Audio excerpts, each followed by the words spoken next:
Donc, hop, je mets juste le fond. Merci, évidemment, Xavier d'être là. J'ai encore quelques questions qui seront, rapides, mais qui me semblent importantes, hein, pour terminer cet entretien et cette grande vue d'ensemble, sur la situation du conflit russo-ukrainien.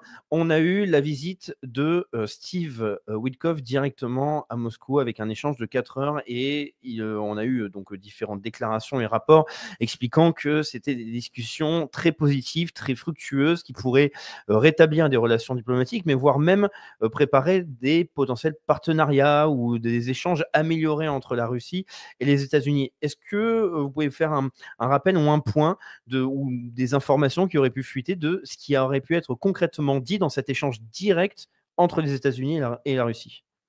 Alors, ce qui est intéressant précisément, c'est qu'il y a pas grand-chose qui fuite. Donc on est revenu à une diplomatie, telle qu'elle doit être, c'est-à-dire, discrète, voire secrète. Et ce qui est aussi intéressant, c'est que Witkoff s'est rendu également en France avec Rubio et que là aussi, il y a rien qu'à filtrer. Et on a eu une interview par Darius Rochebin de Jean-Noël Barrot qui, pour une fois, était sorti de sa psychiatrie et expliquait: «Oui, les Américains veulent vraiment une paix», et cetera, et cetera. Donc je pense que du point de vue des relations internationales, du point de vue de la diplomatie de Donald Trump, Witkoff, c'est vraiment l'homme à suivre. C'est lui qui a tordu le bras de Netanyahou pour obtenir un cessez-le-feu. C'est lui qui a été envoyé donc en Russie. Tout de suite, la relation était très bonne avec Vladimir Poutine. D'ailleurs, l'envoyé initial qui avait été annoncé, le général Kellogg, finalement, qui était visiblement trop pro-Ukraine, est resté sur l'Ukraine. Et visiblement, celui qui est à la manœuvre, donc avec le Proche-Orient, avec la Russie, avec l'Iran, c'est Witkoff. Et Witkoff, il a visiblement comme mission que le plus rapidement possible, des accords puissent être trouvés pour que l'Amérique puisse se désengager. Et je pense aujourd'hui que, comme en plus Donald Trump a des problèmes parce que sa politique de tarifs douaniers est assez erratique et finalement mal calculée. Je pense qu'il est mal conseillé, notamment par le secrétaire au Trésor Bessent, ce qui fait qu'il se concentre. Il a moyen d'obtenir des succès très rapides en politique étrangère. Il peut se retirer d'Ukraine, il peut se retirer de Syrie, il peut trouver une solution avec les Iraniens. Les Iraniens, finalement, n'attendent que ça. Grâce à la médiation russe, je pense que c'est ça Oui. dont il est question. Je pense que c'est une des raisons pour lesquelles Witkoff et Rubio sont allés en France. Le sujet principal étant l'Ukraine, mais l'autre, c'est l'accord nucléaire avec l'Iran, dont la France faisait partie. C'était un des rares succès diplomatiques de l'époque, donc de l'époque de Barack Obama. Donc, je pense que Donald Trump veut revenir à un accord nucléaire avec l'Iran. La Russie, qui a un accord sur le nucléaire civil avec l'Iran, qui suppose que dans le cas où l'Iran recherche l'arme nucléaire, obtient l'arme nucléaire, la Russie se retirerait. La Russie, c'est le garant idéal de cet accord.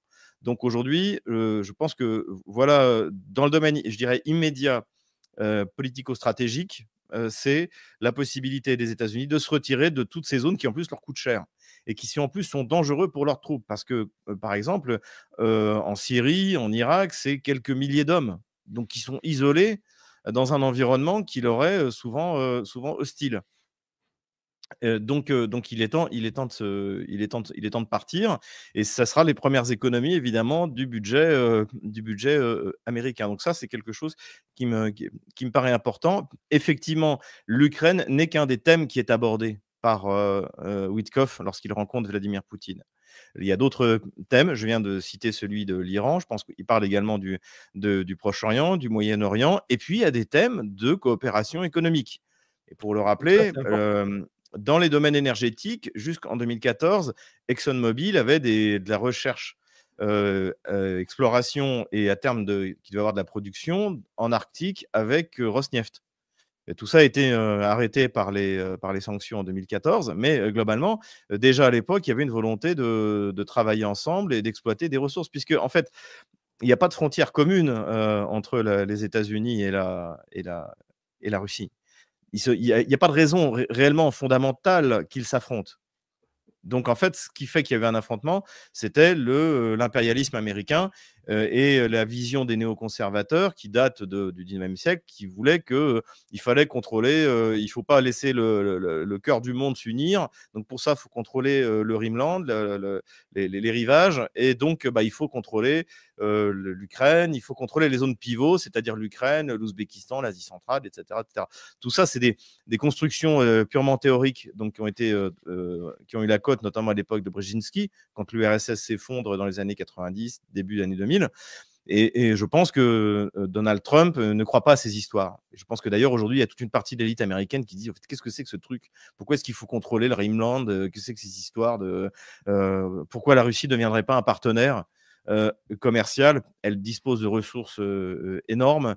Elle a une population bien formée. Il y a des tas de choses qu'on peut faire avec. On contrôle à nous deux la route maritime du Nord, toute cette zone arctique. Donc, il y a des domaines de coopération avec les États-Unis et la Russie qui sont tout à fait sérieux et qui intéressent tout le monde. Notamment, on parlait des terres rares. Il n'y a pas de terres rares en Ukraine, c'est complètement bidon, ou très très peu. Et donc, ça ne justifie pas des investissements massifs qui devront avoir lieu. Aux États-Unis, il y en a, mais c'est un problème de pollution. C'est une extraction qui est extrêmement déjà coûteuse en investissement à long terme. Et puis, plus personne ne peut habiter à côté, quoi. Donc, or, la Russie est un territoire immense. Et là où il y a des terres rares, on peut même construire une industrie polluante. Il faut qu'elle soit la moins polluante possible. Mais globalement, il y a des choses à faire. Donc, en fait, ils ont des tas de domaines dans lesquels ils pourraient coopérer. Donald Trump veut visiblement réouvrir le SWIFT pour les Russes, pour sauver le dollar. Parce ça allait être ma question, parce il pourrait y avoir un changement intégral, complet, par rapport aux sanctions. Parce qu'on rappelle que les sanctions, il y a aussi le système SWIFT, mais il y a eu un coup très fort porté contre la Russie, non pas par l'Europe ou par Bruno Le Maire, mais c'était le retrait de sociétés américaines en termes de logiciels d'entreprise ou autres. On sait qu'il y a eu ces décisions-là, et ça pourrait être rétabli, et ce serait colossal comme message envoyé. Alors, sur le logiciel d'entreprise, ça a été contourné. Et finalement, je crois d'ailleurs une bonne partie est revenue. Et puis, ils allaient acheter leur licence au Kazakhstan. Bon, ça n'a pas, je n'étais pas au courant. ça n'a pas été non. Ce qui a été gênant, mais le problème, c'est que c'était gênant surtout pour Washington, c'est le SWIFT. C'est-à-dire que tout d'un coup, la Russie a dû trouver des alternatives. Et le problème, c'est qu'aujourd'hui, je regardais les derniers chiffres, on est à 80% du commerce russe en rouble ou en monnaie nationale. Avec la Chine, ça doit être 95%, ça finira à du 100%.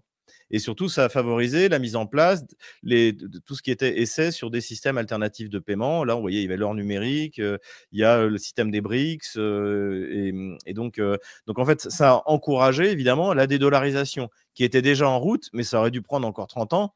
Là, en l'espace de 3 ans, on a avancé comme jamais. Et on ne reviendra pas parce que d'autres pays, comme l'Indonésie, comme l'Inde, comme le Pakistan, ont commencé à commercer également en utilisant soit le rouble, soit le yuan, soit des monnaies alternatives. Et donc, le discours de Trump pendant son élection, c'était si jamais ils n'utilisent pas le dollar, on va les sanctionner.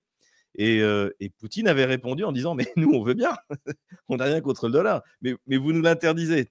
Et donc, c'est pour ça que je pense d'ailleurs un des thèmes qui était traité par Rubio et par Witkoff en France, c'était parce que si les Américains lèvent les sanctions sur le SWIFT, la société, elle est basée en Belgique, la société qui contrôle le SWIFT. Donc, et elle est aussi sous sanction de Bruxelles.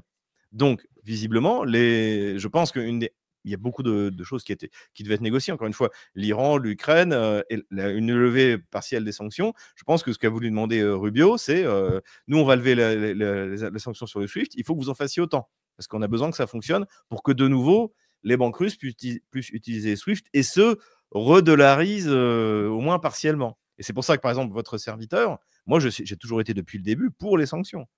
S'il n'y avait pas eu de sanctions en 2014 sur les cartes Visa Mastercard en Crimée et sur les transferts interbancaires, il n'y aurait pas eu de carte MIR et il n'y aurait pas eu de FPFS, qui est l'équivalent du SWIFT de messagerie interbancaire entre les banques russes et quelques institutions à l'étranger.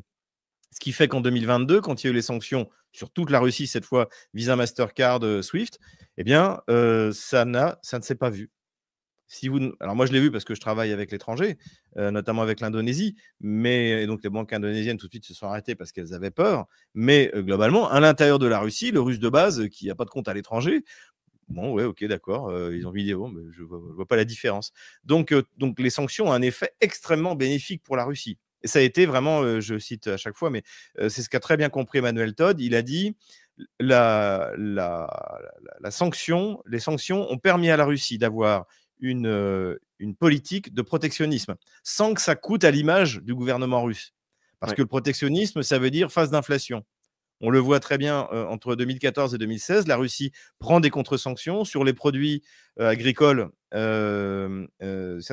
un produit agricole. Et donc, pendant 2 ans, le lait était, on aurait dit, du plâtre. Il manquait des tas de produits. Ceux qui avaient coûtaient beaucoup plus cher. Et puis, en 2016, on a vu arriver des produits russes de qualité ou des produits de l'étranger proche russe, d'Asie centrale, du Caucase, Azerbaïdjan, etc., etc. Mais surtout des produits russes. La Russie, en 2014, est un des principaux importateurs de cochons. Aujourd'hui, elle en exporte. Donc, et ça, c'est grâce aux sanctions. Et aux sanctions, à ce cycle sanctions contre sanctions. Et aujourd'hui, la dernière des choses qu'il faut à la Russie, c'est la fin des sanctions, en fait. C'est pour ça que quand on a demandé à l'équivalent de Witkoff côté russe, donc s'appelle Kirill Dmitriev, qui était l'envoyé spécial à Washington, on lui a demandé sur CNN, est-ce que vous avez demandé la fin des sanctions? Il a dit cash, il a dit non, parce que beaucoup en Russie pensent que c'est très bien.